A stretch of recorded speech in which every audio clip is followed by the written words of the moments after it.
life. I'm Bret Jenson, and this is my wife, Paige, and we're going to give a little devotional today. And the topic is waiting and waiting on God. And just to show virtual hands, who likes to wait? Probably not a lot of us. And as I've been praying about what to talk about, I just thought a lot about how this whole season, this last 2 months, has just felt like an interruption, a waiting game. And that's really hard for us in a culture that has so much convenience, between Amazon Prime and DoorDash and Netflix and drive-thrus. We have so much convenience. It is glaringly obvious when we have to wait for stuff. I was even reflecting, does anybody here remember when you used to actually have to go to a Blockbuster to get a video? Yeah, it was crazy. That wasn't that long ago. That was, yeah, I know. This waiting game can be incredibly frustrating. A short illustration, our oldest, Elliot, maybe about 2 months ago, was playing Minecraft. He was like, Dad, I found the coolest thing. It's $5. You got to let me do this. And I said, I'll tell you what, if you're still interested in it, in 3 weeks, you can buy it. And his response was like, oh, how can you do this to me? I want it right now. And just his memory was only for about the next 3 days. So that is kind of the nature of waiting. And when we're in an entire season of waiting, it's incredibly frustrating. Yeah, we were talking the other day on a walk, and I brought up this illustration that a friend of mine told me, and I should have drawn it on a piece of paper, but it's the idea that if reality is a line that runs this direction, and our expectations kind of run like this, so it creates this shape, all of this gap in between, it's just disappointment, resentment, frustration that builds. So the wider the gap gets between our expectations and our reality, the more frustration and the more, oftentimes if there's another person involved, resentment or disappointment or even resentment towards God. And I think waiting is the ultimate test of that little illustration, because so oftentimes that can look like waiting on a certain kind of relationship, a certain kind of job, to start a family, there's a million different things that we, throughout our lives, that we may have to, or we feel like we're waiting on. And as our expectation of when we think that should happen or when we desire that to happen gets farther away from what's actually happening, we can start to feel this sense of resentment and maybe anger towards God or towards other people, or just disappointment with our lives in general. So yeah. And so this topic of waiting right now made me think some of us probably feel like we've been waiting for God for our lives. And, as we're going to look today, as we go to Scripture, waiting is actually really important in Scripture. And what we'll talk about is there's something it produces inside us as believers that nothing else does. We're going to look at a few figures in the past and how God has this pattern of forcing his children to wait to develop something in them, and also strip down things from them, selfish ambitions, this is page, expectations. I would be surprised if most of us didn't feel like some part of their life was like a waiting game. I'm waiting for God to come through. This is not what I envision. I feel a little forgotten. And today is going to be a little bit about trusting God, who is a good father, that, we can trust his timing. We can wait on him. And some really important things are built when we do. Yeah, one of the examples in Scripture that came to mind whenever Bret was thinking about this whole topic was just the story of David and his story of, he was anointed really young to be king of this nation. And I would imagine if I was in that position, I would think, okay, I'm king, now I get to go be king. And instead, he spent most of his 20s, a decade plus, running from Saul, from the current king, and hiding and escaping with his life, and all of these crazy stories and experiences that he had. And I just think how unfair, how unjust that would have felt to be like, wait, God said this. He said I was going to be king. I was going to get to do this thing. And now I've given up, probably is how it felt. Like I've wasted or sacrificed like over a decade of my life hiding in caves and running. What's the point?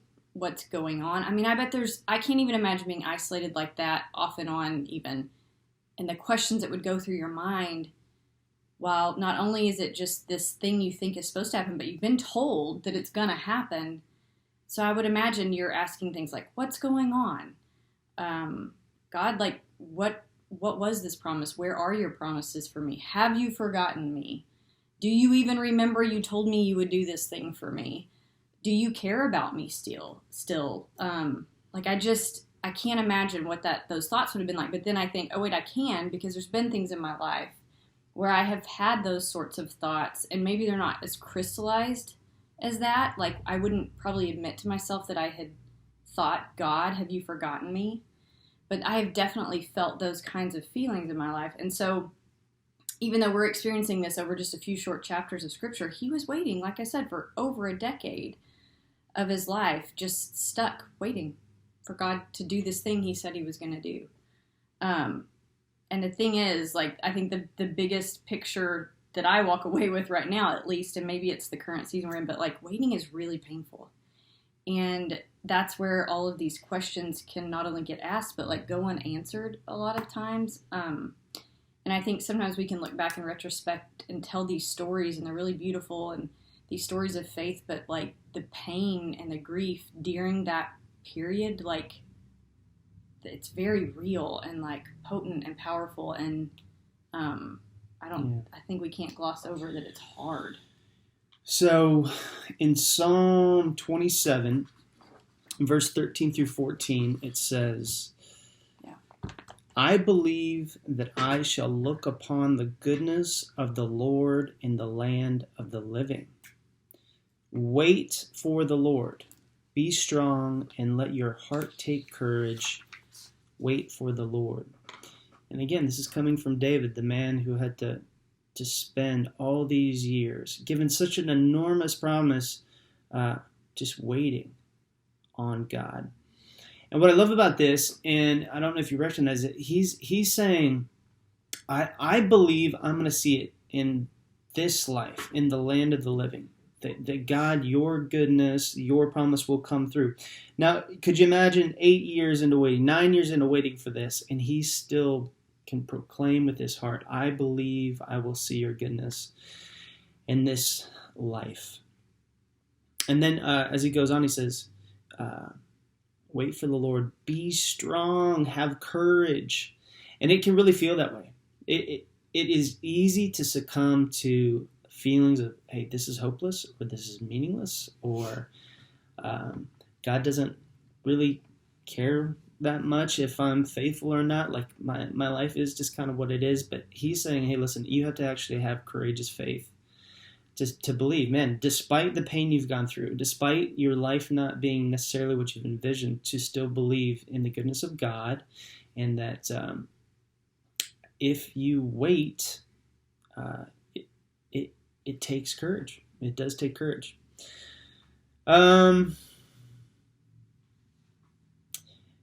This isn't only David's story. And in fact, if we think about the Bible stories that maybe are the most familiar in Scripture, the Bible characters, like you almost see this uniformly throughout Scripture. So think about Abraham waiting for the promised son Isaac.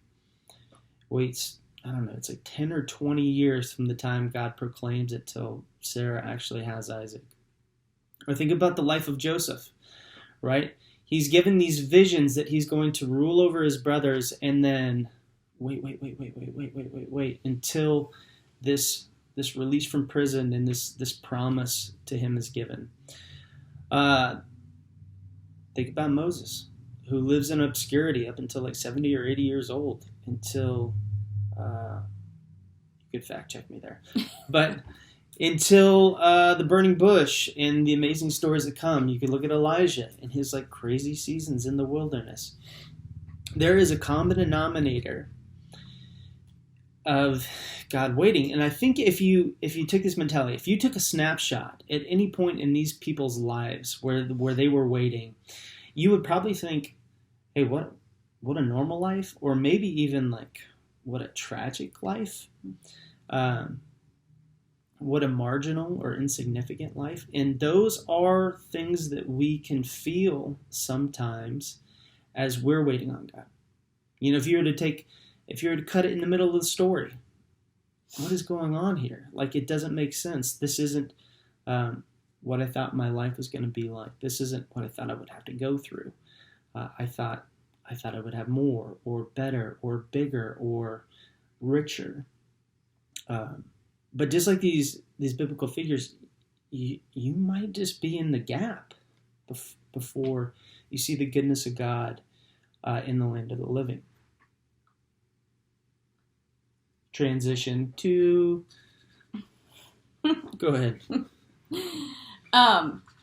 Yeah, and I think it's actually a really cool thought to think about what those lives would look like if we just took a sliver and only looked at that sliver instead of like the 10,000 foot whole picture view.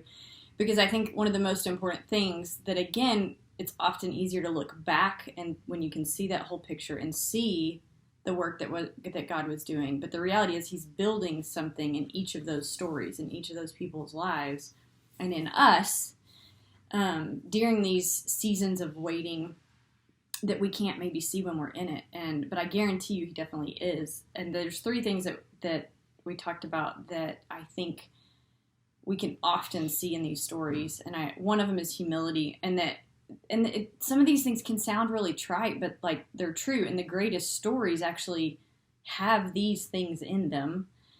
The greatest movies, the epic stories. But God's often way more concerned, or I would say always more concerned, with developing you than he is with glorifying you. And so some of these stories and breaking down that goes on in our lives when we're stuck waiting, or we feel like we're stuck waiting, is there is something in our character that God is fleshing out and developing in us, that if he were to just give us that thing right away, would perhaps be more about us and glorifying us than in developing us, which in the end brings this greater yield in our life, right? Like a character development that grows brings a far greater gift to us in our lives, and I think we would all admit that. It breaks down, like we talked about, your expectation, because that humbles you. When your expectations don't meet that reality, there's a humbling that happens. And it shows you oftentimes, marriage is this great test of that, right? It shows you oftentimes what this selfish expectation that we can have. Why do you keep looking at me? Just we're a team. But yeah, it can expose. I think waiting, I feel like it is the lens of life, right? Like it exposes so much. Number two, so humility is number one. Number two, it creates and builds like actual trust in God's work in our life.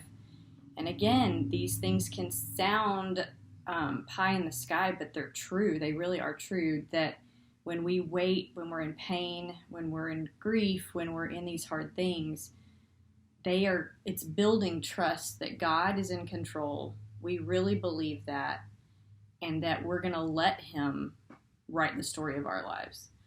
And then number three, it seems a little obvious, but it's true, is endurance. I mean, it's a muscle that as we develop it and we let the Lord kind of hone it in us, it's like a runner where it's not like this straight shot that's easy that builds endurance, right?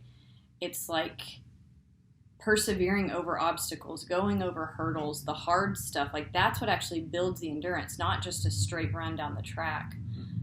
It's the training part of all of that builds this enduring ability. So yeah. So while we wait, we grow, and we grow in ways I think you could argue nothing else does. And again, reflect on these biblical figures.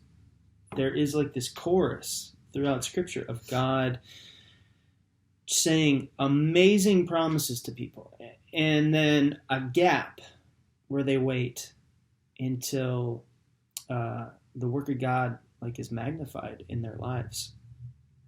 So as we wait, we grow. As we wait, we grow deeper. And I just want to end with one more verse from Isaiah 40, verses 30 through 31. It says, "Even youths shall faint and be weary, and young men shall fall exhausted. But they who wait for the Lord shall renew their strength. They shall mount up with wings like eagles. They shall run and not be weary. They shall walk and not be faint." So if you feel that, if you feel like tension, exhaustion, weary, heavy laden, don't forget that those who wait will be renewed. Those who wait, who call upon the Lord, will get that fresh, be mounted up like eagles, whatever. The freshness, the renewal of that is for all of us. And so this waiting season, even though we're talking about a season, it can very much reflect your life larger in general. And if you feel tons of tension, just know this, that one, it takes courage. Two, it develops something in us that nothing else does. And three, those who sincerely wait on God, that they will be renewed. You will see the goodness of God in the land of the living. Boom. Also, we apologize if there's road noise. We're right in front of a window on like a main street, so it's kind of loud. So, over and out.